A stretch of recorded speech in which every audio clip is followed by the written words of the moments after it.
셋째 주 방송입니다. 네, 오늘도 세 가지 소식 준비했는데요. 오늘은 좀 국내 여행 이야기부터 시작을 하겠습니다. 2022년 대전 빵 축제가 이번 주 주말에 열린다는 소식인데요. 사실 제가 이거를 예전부터 좀 소식을 알고 있다가 축제가 있는 주에 한번 뉴스로 전해드려야겠다라는 생각이 들어서 이 소식을 가져왔습니다. 5월 21일, 22일 이틀에 걸쳐서 그 대전에서 빵 모아땅이라는 이제 빵 테마의 지역 축제가 열리는 건데요. 이게 작년에 제가 한번 트렌드 뉴스에 소개해 드린 적이 있습니다. 작년에는 11월 달에 개최를 했었고요. 그러니까 지금 뭐 거의 6개월 만에 다시 열리는 거예요. 이유가 있죠. 작년에 이 축제가 정말 어마어마한 인기를 끌었거든요.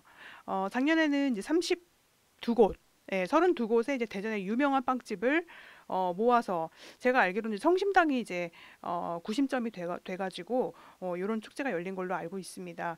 그 코로나19가 작년 11월 달에 또 굉장히 좀 안 좋았잖아요. 그런데도 불구하고 무려 10만 명 이상의 방문객이 몰려드는 데다가 그 소셜미디어에 보시면은 그 대전 빵모학당 축제에 얼마나 많은 줄이 대기줄이 있었는지. 왜 대기줄이 있었냐면은 그때 당시에는 코로나 때문에 입장객의 그 시간별 제한이 있었거든요. 그런데 이제 그런 것들이 좀 사전 공지가 좀 원활하지 않은 상태에서 너무 많은 사람들이 몰려들다 보니까 굉장한 줄이 또 형성되는 그런 해프닝을 낳기도 했습니다.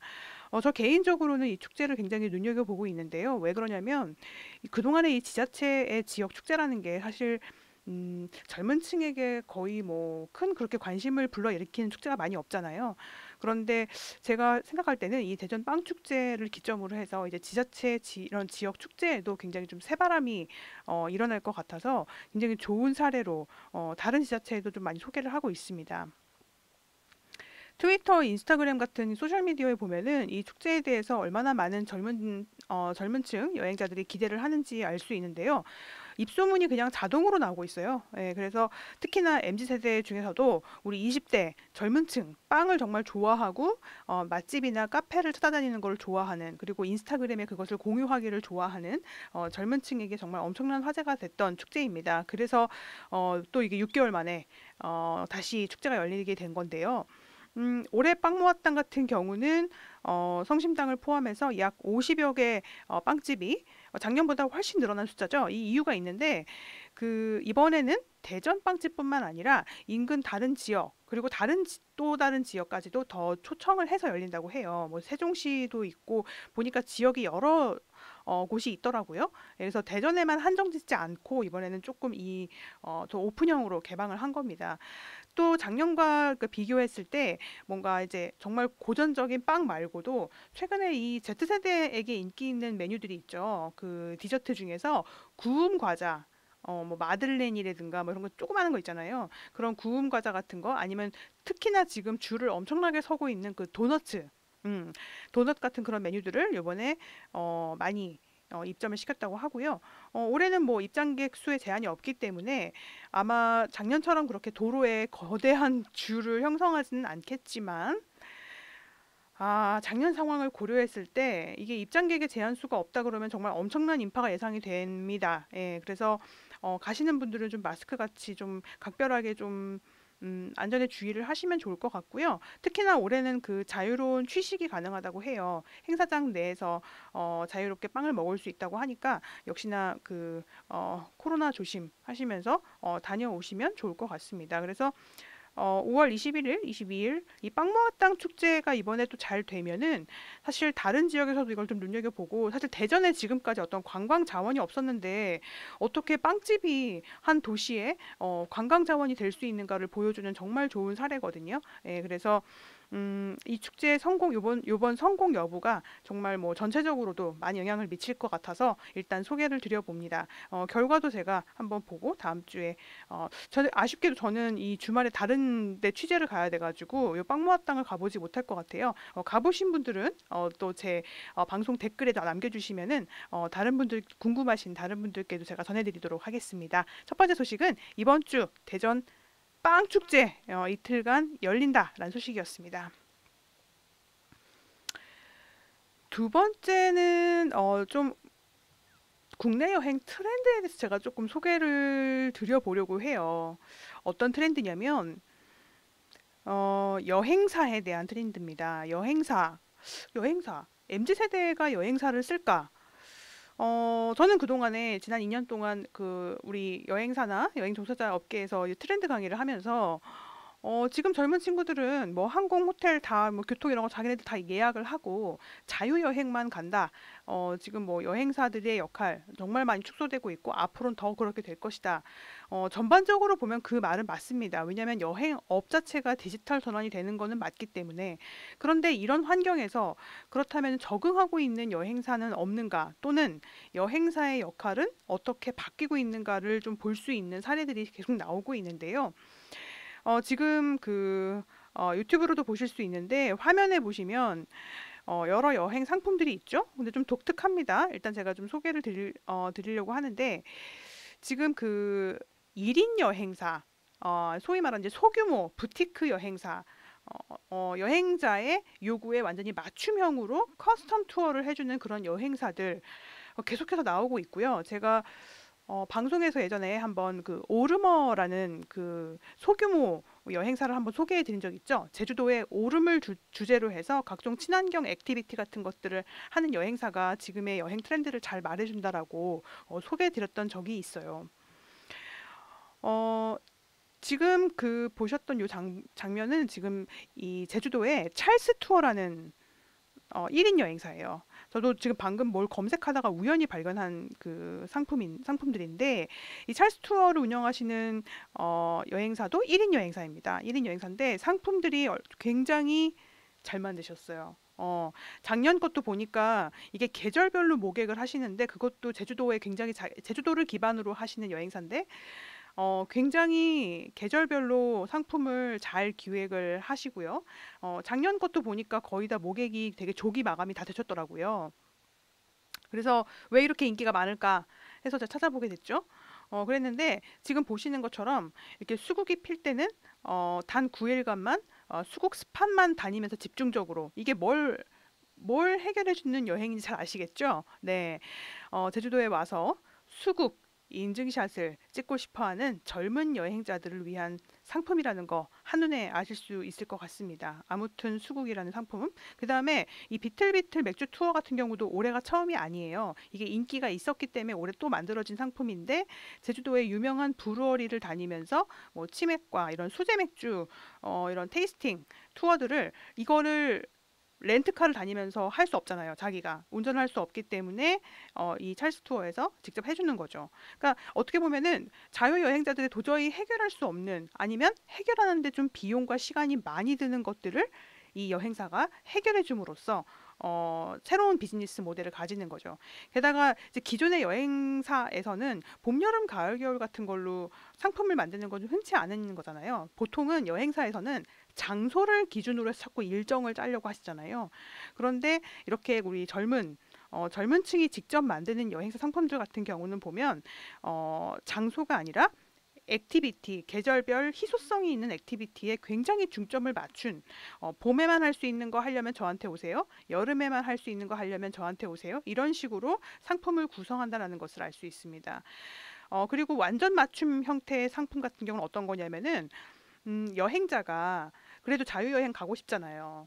그러면은 맛집이랑 카페 리스트를 이 여행사한테 줍니다. 그러면은 이 대표님이 그거를 다 반영해가지고 일정을 짜서 아예 그 커플 또는 소그룹을 위해서만 하루를 다 쓰시는 거죠.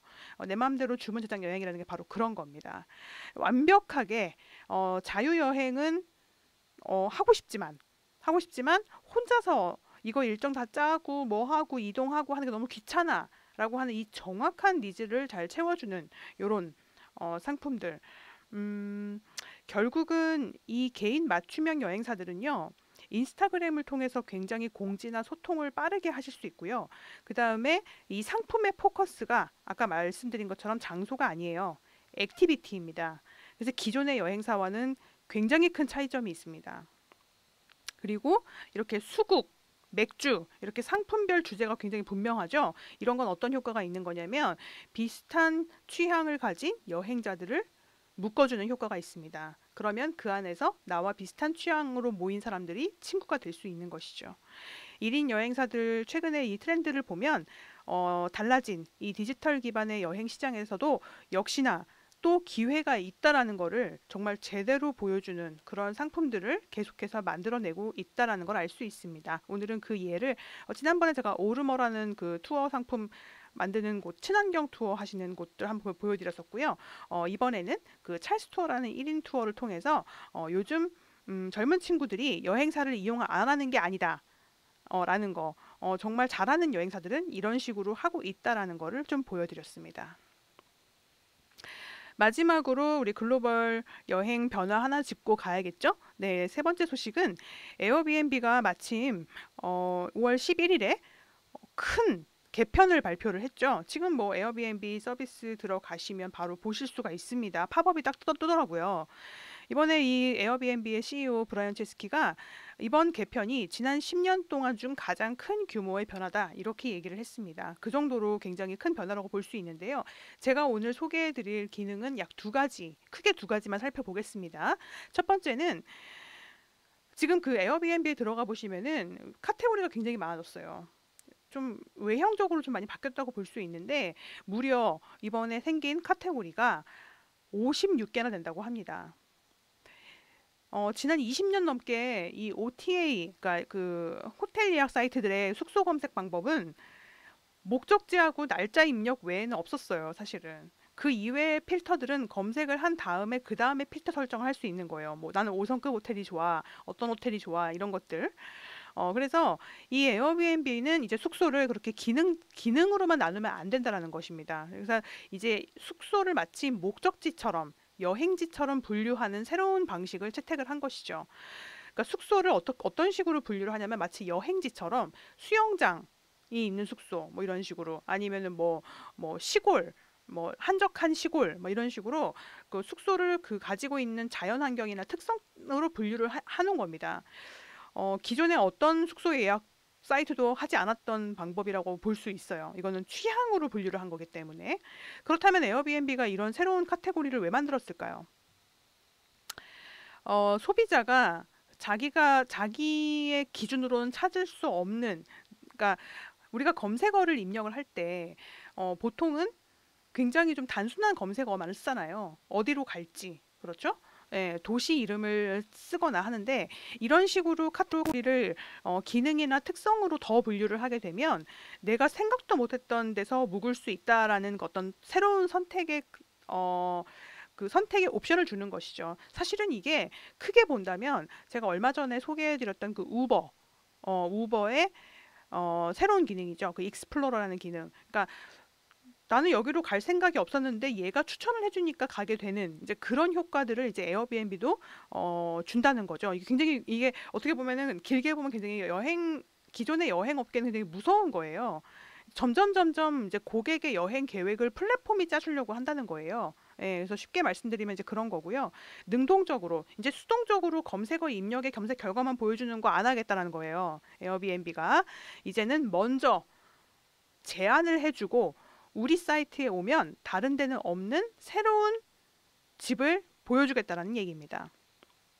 근데 여기다가 에어비앤비가 좀 사족을 붙여놨는데 이런 새로운 검색 방식은 인기가 있는 관광지가 아니라 새로운 여행 장소를 제안함으로써 오버 투어리즘을 완화한다. 이렇게 사족을 달아놨어요. 왜 에어비앤비가 이런 사족을 달았을까요?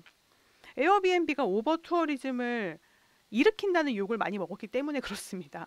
예, 오버 투어리즘이라는 게 이제 관광객들이 너무 많이 와서 그 사회가 수용하기 어려운 지경으로 정말 많이 오는 특정 장소에 많이 몰리는 관광지에만 많이 몰린다는 건데 이런 게 이제 오버 투어리즘을 완화할지 글쎄요.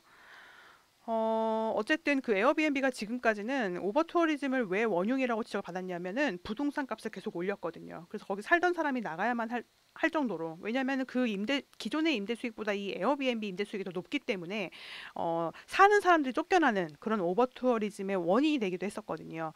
그래서 이런 카테고리 분류 방식을 개편해 가지고 지금 그런 문제들을 좀 완화하려고 하는 게 있고요. 두 번째 기능은 뭐냐면 스플릿 스테이라고 합니다. 우리나라 지금 그 검색 아니 저기 그 번역으로는 뭐 나눠서 숙박 뭐 이런 식으로 지금 좀 약간 어색한 어색한 번역이 좀 있는데, 스플릿 스테이라는 게 이제 분리 스테이입니다. 그러니까 뭐냐면 한 번 검색해가지고 한 곳에 길게 머무를 거를 두 개를 나눠서 같이 예약할 수 있게 해주는 거예요. 그러니까 이거는 일정이 두 개가 이제 붙어 있어야 되는 거죠. 먼저 번 거를 체크아웃하고 다음 걸 갈 수 있게 해준다는 거예요. 왜 이런 기능을 만들었냐? 엄청나게 장기 숙박이 늘어난 거예요. 에어비앤비가. 올 1분기 통계가 나왔는데, 에어비앤비 글로벌 전체 예약의 절반이 최소 일주일 이상의 장기 숙박이랍니다. 에어비앤비를 찾는 이유가 일주일 이상 머물기 위해서라는 거예요. 전체 2명 중에 1명은 그 이유 때문에 에어비앤비에 온다라는 걸 에어비앤비가 데이터 분석을 통해서 알아낸 거죠. 그런데 이제 스플릿 스테이를 하게 되면 어떤 게 좋냐? 숙소를 일주일로 해서 검색하잖아요. 그러면 일주일 동안 비어있는 숙소만 나와야 되는데 그게 되게 적은 거예요, 리스팅이. 그러니까 고객들이 보다가 나가요. 마음에 드는 게 없어가지고. 그러면 이제 뭐 그 익스피디아가 운영하는 뭐 버보라든가 다른 서비스로 이동을 해버리겠죠. 이탈한다는 겁니다. 그래서 에어비앤비가 나가지 말고 장기 숙박에서 숙소를 가까운 데로 두 군데 같이 예약을 하세요라고 보여주는 거예요. 여기서부터 9일부터 11일까지 여기서 묵고 12일부터 15일까지는 여기서 묵으세요라고 옵션을 해서 만들어서 보여주는 거예요. 그렇게 되면은 최대 약 40%더 많은 집을 보여줄 수 있다라고 합니다. 이게 여행자 이탈을 줄여주고 매출을 극대화하는 효과가 있죠. 에어비앤비 입장에서. 예, 그런 기능이고요. 뭐 그 외에도 뭐 호스트한테 적용되던 그 보험이 있어요. 에어커버라는 보험이 있는데, 요번 개편 이후로는 이제 게스트에게도 적용되는 게 가장 큰 변화라고 볼 수 있습니다. 어,